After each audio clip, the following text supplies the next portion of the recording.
అందరికీ నమస్కారం. దుర్గాదేవి ఆశీర్వాదం కావాలంటే లైక్ చేయండి, సబ్స్క్రైబ్ చేసుకోండి.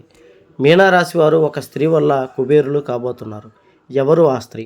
మీనారాశి వారి ఫలితాలు తెలుసుకునే ముందు ఎటువంటి జ్యోతిష్య సమస్యలు ఉన్నాయి గురువుగారిని సంప్రదించండి. ఇక్కడ ఉన్న నెంబర్కి ఫోన్ చేయండి. గుప్త నిధుల సమస్యలు, చేతబడి నివారణ, ప్రేమ సమస్యలు, స్త్రీ పురుష వశీకరణ, ఎటువంటి సమస్యకైనా 3 రోజుల్లో పరిష్కారం చూపబడను. మీనారాశి వారికి చాలా ఏళ్ళ నుంచి కొన్ని ఇబ్బందులు పడుతూ ఉన్నారు. వీరి జాతకంలో బలోపేతం కావాలి అంటే ఒక స్త్రీ జాతకం అనేది వీరి జాతకానికి తోడు కావాలి. అప్పుడే వీరి జాతకంలో ఎల్లలేని అద్భుతాలు చూస్తారు, బిజినెస్లో లాభాలు చూస్తారు, ఉద్యోగాల్లో ప్రమోషన్లు చూస్తారు. మరి ఎవరు ఈ స్త్రీ వల్ల మీరు ఎందుకు కుబేరులు అవుతారంటే ఆ స్త్రీ యొక్క గురుగ్రహ ప్రభావంతో ఉంటుంది కాబట్టి ఈ మీనరాశి వారికి అదృష్టాన్ని తెస్తుంది. ఆ స్త్రీ ఎవరు అంటే వివాహం అయినట్లయితే మీ భార్య, లేదంటే మీరు ప్రేమించినటువంటి వాళ్ళు, లేదా మీ అక్క కానీ మీ తల్లిదండ్రులు కానీ అవ్వవచ్చు.